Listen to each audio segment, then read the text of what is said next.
Bueno,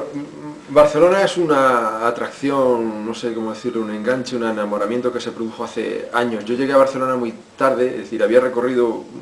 no medio mundo, pero sí mucho mundo, y no conocía Barcelona, que es una cosa imperdonable, no ya Barcelona, sino ciudades mucho más próximas.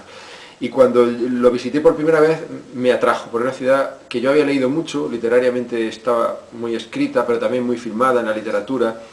y desde entonces yo no sé cuál es la razón por la que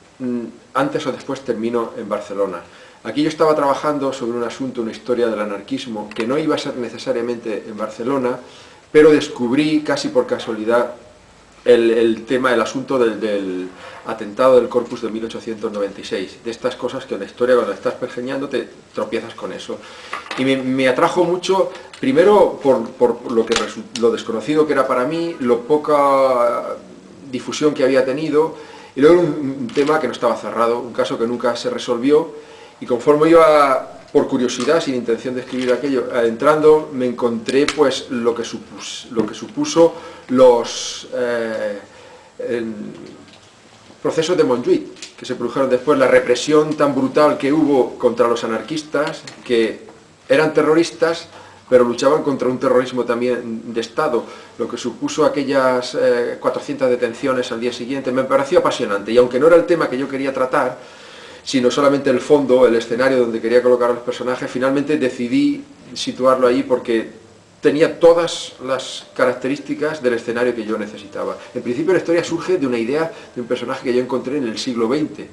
pero lo retrasé en el tiempo porque también me interesaba esa mirada al pasado, que era una de las cosas que más me atraía. Sí, bueno, no solo he visto o vi en su momento la saga de los ríos, yo era muy pequeño y casi no lo recuerdo, pero he leído todas las novelas de Agustí de Foxá, que no tienen en principio nada que ver con lo que es la historia que yo cuento, pero sí que la ambientación, efectivamente, esa Barcelona urbana es muy útil sacarla de ahí. Muchas más obras literarias, pero sí, parte de la ambientación está sacada de ahí, de Agustí Foxá. Es el más literario, es decir, el anarquismo tiene una atracción sobre el escritor, sobre el director de cine, porque tiene una parte romántica muy poderosa que a veces no tiene nada que ver con lo que fue aquella ideología que en realidad tuvo consecuencias a lo largo del siglo XX, que produjo, bueno, consecuencias nefastas muchas veces, pero los narradores nos quedamos con esa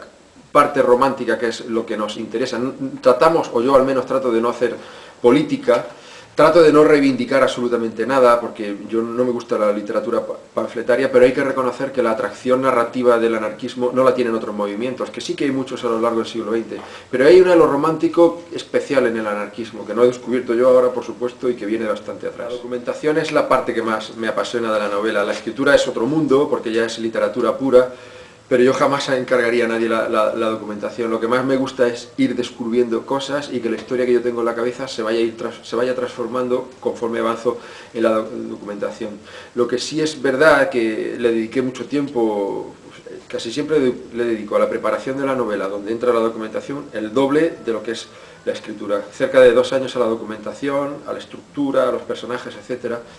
Sí que leí mucho sobre el anarquismo, muchos datos históricos que he tratado de quitar de la novela, porque yo creo que el exceso de documentación mata la narrativa, ¿no? Es como una losa. Y al final lo que más útil me ha servido, además de todos los manuales, libros de historia, documentales y demás, ha sido la prensa de la época, las hemerotecas, la rivalidad entre las distintas cabeceras de periódicos, la ideología, pero aplicada al periodismo. Me ha servido más porque es una historia más viva, a veces menos rigurosa en el sentido de que está parcialmente conducida por los directores de los periódicos, por los grupos, etcétera, pero sin embargo es mucho más viva. El atentado del Corpus al día siguiente en los periódicos, en el Diluvio y en los otros periódicos anarquistas y demás, tiene una viveza, una fuerza que no la puedes encontrar en un libro de historia, por muy ameno que sea en cuanto a los datos y demás. Ahí lo que me interesaba era la reacción del público, la reacción de los periodistas, es decir, esa documentación viva más que académica. Bueno, lo que sí es cierto es que yo termino enamorándome, digámoslo así, de mis personajes. Son personajes que no destacan ni por su heroicidad ni por nada, ¿no? Pero en la convivencia con los personajes termina creando una empatía. Yo procuro no hacer literatura política o panfletaria porque en realidad pienso que pues, la religión, las ideologías políticas y el sexo, yo creo que son tres asuntos que forman parte de la persona, en mi opinión. No trato de llevarlos nunca a la literatura, mejor dicho, están en la literatura, pero no trato de generar corrientes a favor o en contra. Lo que es más difícil es que yo me sienta frío respecto a mis personajes, porque eso terminaría por no transmitir al lector lo que yo trato de pasar. Entonces, lo que procuro yo es contar la historia con la mayor asepsia posible en cuanto a la ideología política, pero no en cuanto a la pasión o todo lo contrario, ¿no? Que yo pueda sentir los personajes. Eso creo que está ahí, eso creo que enriquece la historia, y es verdad que Deulofeu es un personaje que con todas sus miserias y con todas sus grandezas yo he terminado encariñándome, y aun tratando de no introducir elementos míos, pues hay una parte de mí que se ve ahí, probablemente la parte que yo más odio o la que no me gustaría nunca sacar fuera, pero esa empatía con los personajes existe. Claro, es que hay personajes que uno va creando, pero es que en la realidad encuentras personajes sobre los que no tendrías que crear prácticamente nada, que son muy atractivos, que te están pidiendo casi a gritos que lo metas en una trama. Luego ahí está la maestría o la falta de maestría que uno pueda tener para hacerlos creíbles, para hacerlos vivos, para que no sean maniquíes que reproducen las palabras, que se meten en las... En fin, ahí hay un trabajo, parte del escritor, del oficio, que es muy importante, pero sí es cierto que hay personajes que te surgen en las historias que te están pidiendo a gritos que lo incluyan. Los acontecimientos históricos en sí solo me sirven como herramienta. Es más, el auto del juicio es falso, todo eso está creado por mí, pero te explico un poco. Cuando yo escribo la novela, trabajo los personajes como si fuera un director de teatro, es decir, les creo, les doy su personalidad, su forma, su biografía, la manera de relacionarse, incluso la forma de vestirse, de hablar y de comportarse. Cuando creo la cronología de los acontecimientos, voy cronológicamente, año por año, las cosas que históricamente ocurrieron, y voy añadiendo elementos a los personajes.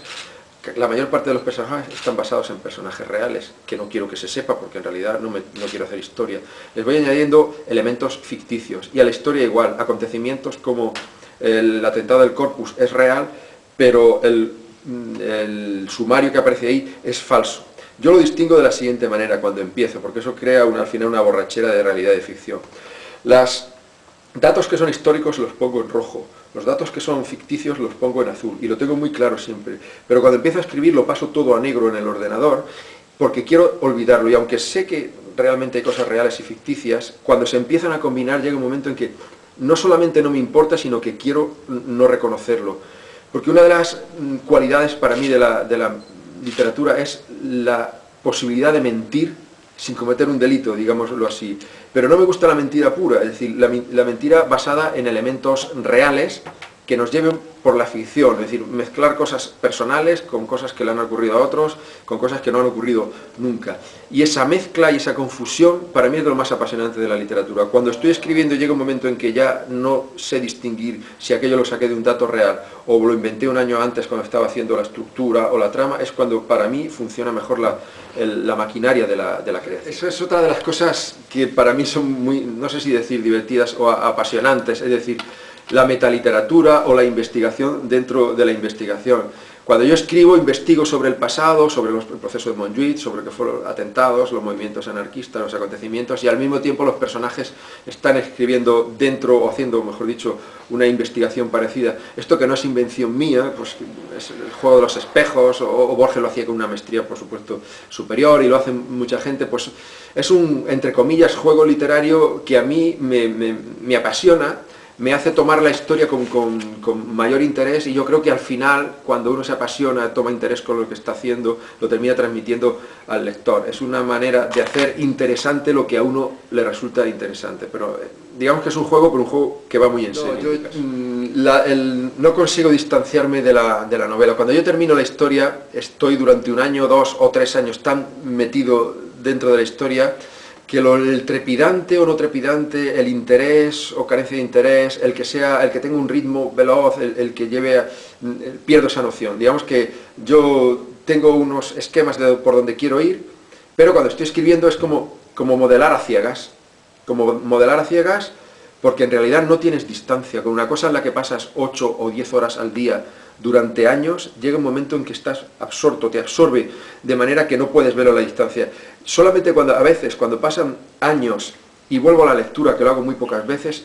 puedo ser consciente de eso que está diciendo, es decir, que sea una novela trepidante, que sea una novela con una estructura de una manera o de otra. De hecho, yo, cuando la presento al editor o a la gente de la novela, si me dice que es una novela trepidante, extraordinaria y fantástica, estoy de acuerdo con él y soy muy feliz, pero si me dice que acabo de meter la pata, en qué estaba pensando, que aquello es un retroceso, también estaría de acuerdo con él, porque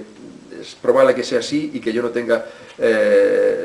los elementos de juicio suficientes para hacerlos. Es que cuando estás tanto tiempo con una novela, le pierdes totalmente la perspectiva. Por eso es tan importante para mí la opinión, no ya de la crítica especializada, ni siquiera de los amigos que tratan de no hundirte en la miseria, sino de la gente que lee la novela y de manera espontánea te dice, pues me ha parecido de una manera, me ha parecido de otra, pero las etiquetas en ese caso me cuesta mucho trabajo poner. Tiene sin ninguna duda, está hecho a propósito y es el motivo realmente que a mí me lleva a escribir esta novela, es la historia de Deulofeu. Lo que ocurre es que cuando empiezo a hablar de los atentados del Corpus, de acontecimientos históricos que habían sucedido de realidad, aunque empiezo cada vez a meter más ficción, tengo la sensación, para mí desagradable, de que estoy escribiendo una novela histórica. Y a mí que me gusta la novela histórica, sin embargo, tengo mucho reparo porque veo un fenómeno, en mi opinión, peligroso hoy en día, que es muchos lectores están acudiendo a la novela histórica, a leer novela histórica como si estuvieran leyendo libros de historia. Y yo no quiero que nadie entre a esta novela para conocer cómo era el anarquismo, para encontrar respuestas a quién fueron los culpables del atentado del Corpus, quién puso la bomba, entender cómo era Barcelona. Eso es un fondo, es digamos una excusa para meterme en la esencia, en la psicología de los personajes. Entonces, tiene más fuerza porque para mí tenía más fuerza esa historia, era la primera.